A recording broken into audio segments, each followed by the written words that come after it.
नमस्कार। आरक्षण के मुद्दे पर एक बार फिर से एक नई बहस छिड़ती हुई दिखाई पड़ रही, क्योंकि जंतर मंतर पर जिस तरीके से आरक्षण विरोधी एक प्रदर्शन किया गया, उसके बाद में जो सरकार है, केंद्र सरकार है, उसमें दो बड़े केंद्रीय मंत्री यानी चिराग पासवान और रामदास अठावले का बयान आरक्षण के मुद्दे पर सामने आया है। और दोनों ने ही इस तरह की मांग को खारिज करते हुए कहा कि भाई, जिस तरह से संविधान में ये एक अधिकार दिया गया है, तो अगर इसको खत्म करने की मांग की जाती है तो ये असंवैधानिक है और इसको लेकर कोई भी मांग नहीं होनी चाहिए। इस तरह की बात को रामदास अठावले कहते हुए दिखाई पड़ते हैं। वहीं चिराग पासवान भी कहते हैं कि अगर चलिए मांग आपको रखना भी है तो व्यवस्थित तरीके से आपको अपनी बात रखनी पड़ेगी और सरकार फिर उनसे बातचीत कर सकती है। यानी कि आरक्षण के मुद्दे पर अब कहीं ना कहीं एक बार फिर से इस मामले को लेकर पक्ष और विपक्ष जो हैं, इस मामले के कुछ लोग समर्थक जो हैं और कुछ लोग ऐसे जो इसको ख़त्म कर देना चाहते हैं या इस आरक्षण व्यवस्था के खिलाफ वो दिखाई पड़ते हैं। यहाँ पर दोनों ही तरह के लोग अपनी अपनी बयानबाजी करते हुए दिखाई पड़ रहे हैं, क्योंकि आरक्षण के मुद्दे पर जिस तरह जंतर मंतर पर हाल के दिनों में एक बड़ा प्रदर्शन होता हुआ दिखाई पड़ा, उसके बाद में लगातार इस मुद्दे के ऊपर बयानबाजी जारी है। आपको बता दें कि प्रदर्शनकारियों की मांग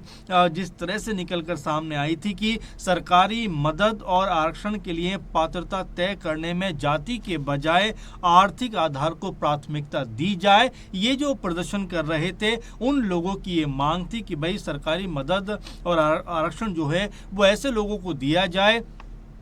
जो वाकई में इसके योग्य हो, यानी जाति के बजाय अब आर्थिक तौर पर आरक्षण तय कर दिया जाना चाहिए और उसको ही प्राथमिकता दी जानी चाहिए। आपको बता दें कि इस तरह की मांग को लेकर अब चिराग पासवान ने खुले तौर पर अपने विचारों को सामने रखा है और चिराग पासवान ने बाकायदा पत्रकारों से बात करते हुए इस पूरे मामले के ऊपर अपनी ओपिनियन रखी है, अपना मत रखा है। और वो क्या कुछ कहते हुए दिखाई पड़े हैं, दरअसल चिराग पासवान ने साफ तौर पर यह बात कही है कि आरक्षण को लेकर किसी भी तरह की गलतफहमी देश की आबादी के एक बड़े हिस्से में नाराजगी पैदा कर सकती है। इस बात को एक तरीके से चिराग पासवान ने उन लोगों को समझाने का प्रयास किया है जो आरक्षण खत्म कर दिए जाने के पक्ष में खड़े हैं। ये कहते हुए नजर आते हैं कि भाई, संविधान में जो अधिकार दिया गया था अब उसको जो है खत्म किए जाने का वक्त है और यहाँ पर जो आरक्षण दिया जाए वो एक तरीके से आर्थिक तौर पर जो कमज़ोर हैं, जो गरीब हैं, मजबूर हैं, लाचार हैं, बेबस हैं, उन लोगों के आर्थिक तौर पर जो है जो तमाम चीज़ों को देखने के बाद उनको प्राथमिकता दी जाए, ना कि जातिगत आधारित आरक्षण जो है वो अभी भी बदस्तूर चलना चाहिए। अब इसके ऊपर जिस तरह से चिराग पासवान का पलटवार आया है कि अगर ऐसा होता है तो देश का एक बड़ा हिस्सा जो आरक्षण जिनको मिल रहा है वो एक इस फैसले के बाद में, इस मांग के बाद में उनका गुस्सा कहीं अगर निकल कर सामने आ जाए तो एक बड़ी मुश्किल कहीं ना कहीं खड़ी हो सकती है। इस बात को लेकर चिराग पासवान ने सभी को चेताते हुए कहा है कि आर्थिक आधार पर आरक्षण की मांग जिस तरह से की जा रही है उसको लेकर भी चिराग पासवान ने बोला कि एनडीए सरकार पहले ही आर्थिक रूप से कमजोर वर्गों यानी ईडब्ल्यूएस कैटेगरी के अंतर्गत आने वाले, यानी जो आर्थिक रूप से कमज़ोर हैं, उनके लिए 10% का आरक्षण किया गया है। तो ऐसे में इस तरह की चीज़ों को बोलने से पहले आपको सोचना समझना भी होगा कि आप क्या कुछ कहना चाहते हैं, क्योंकि एनडीए सरकार ने पहले ही आर्थिक रूप से कमज़ोर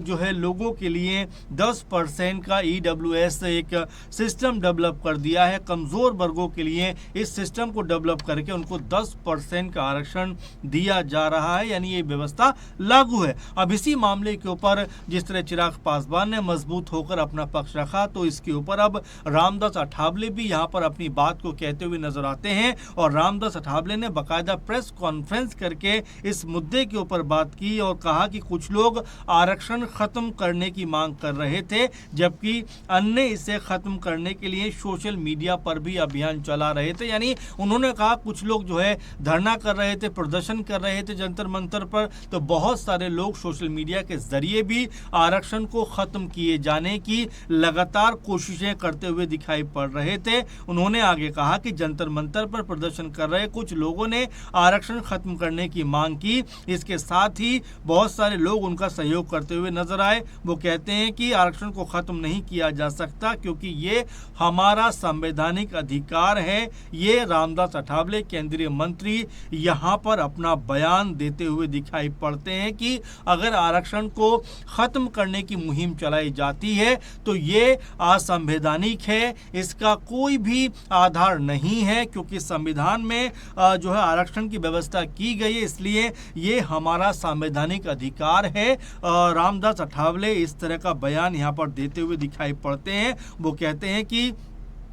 अनुसूचित जातियों और अनुसूचित जनजातियों से लेकर आर्थिक रूप से कमजोर वर्गों यानी ईडब्ल्यूएस तक आरक्षण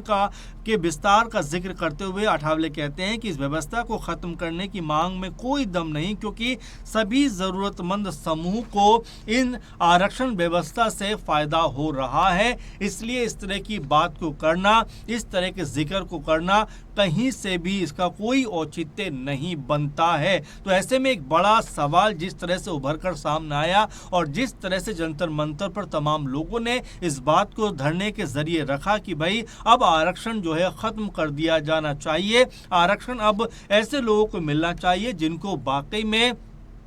आरक्षण की जरूरत है। इसमें जाति व्यवस्था को खत्म करके आर्थिक तौर पर एक तरीके से आरक्षण दिया जाना चाहिए और जिस भी समुदाय, जिस भी जाति का व्यक्ति हो, अगर वो आरक्षण के कैटेगरी में आता है यानी आर्थिक रूप से अगर वो कमजोर है तो उसको आरक्षण दिया जाना चाहिए। लेकिन जातिगत तौर पर जिस तरह से एक लंबे वक्त से आरक्षण दिया जा रहा है उस व्यवस्था को खत्म कर देना चाहिए। लेकिन अब इस पूरे के पूरे मांग को लेकर इस पूरी की पूरी जो धरना प्रदर्शन हुआ, जो लगातार सोशल मीडिया के जरिए लोगों ने मांग की, उसके ऊपर अब पूरी तरीके से चिराग पासवान ने करारा पलटवार किया है। रामदास अठावले ने भी इसको पूरी तरीके से असंवैधानिक करार दिया है कि ये कोई ज़रूरी नहीं है कि आप जिस तरह की मांग को कर रहे हो ये बिल्कुल गलत है, क्योंकि आज भी दलित समुदाय के जो लोग हैं उनका एक बड़ा हिस्सा स्ट्रगल करता हुआ दिखाई पड़ रहा है और जो थोड़ा बहुत सहारा आरक्षण के जरिए उनको मिलता है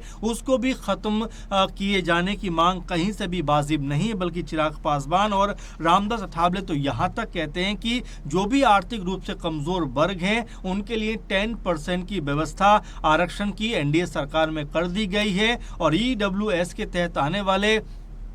जो भी लोग हैं उनको 10% का आरक्षण दिए जाने की व्यवस्था है। ऐसे में इस तरह की मांग का कोई भी औचित्य नहीं बनता है। वहीं रामदास अठावले कहते हैं कि जिस तरह से आरक्षण मिल रहा है वो हमारा संवैधानिक अधिकार है, इससे कोई भी छेड़छाड़ करने की कोशिश ना करे। तो ऐसे में अब एनडीए सरकार के दो बड़े मंत्री जिस तरह से आरक्षण के पक्ष में आकर खड़े हो गए हैं, आरक्षण को एक जरूरत बताते हुए नजर आते हैं और ये कहते हैं कि संवैधानिक अधिकार है, इससे कोई भी छेड़छाड़ नहीं होनी चाहिए। तो कुल मिला जुला कर अब ये मुद्दा पॉलिटिकल तौर पर भी तूल पकड़ता हुआ दिखाई पड़ रहा है, जहां पर सरकार के ही दो मंत्रियों ने जिस तरह से बयान दिए हैं उससे तो ऐसा लगता है कि आरक्षण के मुद्दे पर पुरजोर तरीके से चिराग पासवान और रामदास अठावले जो है इस पूरे के पूरे व्यवस्था के साथ में खड़े हुए, यानी जो आरक्षण मिल रहा है उससे वो ये कहना चाहते हैं कि जो एससी एसटी कम्युनिटी में गरीब तबका है जो बहुत ही ज़्यादा लाचार है उसको थोड़ा बहुत इससे सहारा मिलता है। अगर इसको ख़त्म कर दिया जाएगा तो कहीं ना कहीं उनके साथ में ये अन्याय होगा। आप इसको लेकर क्या सोचते हैं कि जो आरक्षण की व्यवस्था है क्या वो ऐसे ही चलती रहनी चाहिए या इसके ऊपर समीक्षा होनी चाहिए? आपका क्या ओपिनियन है, आपका क्या मत है? कमेंट करके ज़रूर बताइए कि आरक्षण को लेकर आप क्या सोचते हैं, आप क्या समझते हैं। फिलहाल के प्रोग्राम में बस इतना ही। आप लगातार जुड़े रहें। नमस्कार।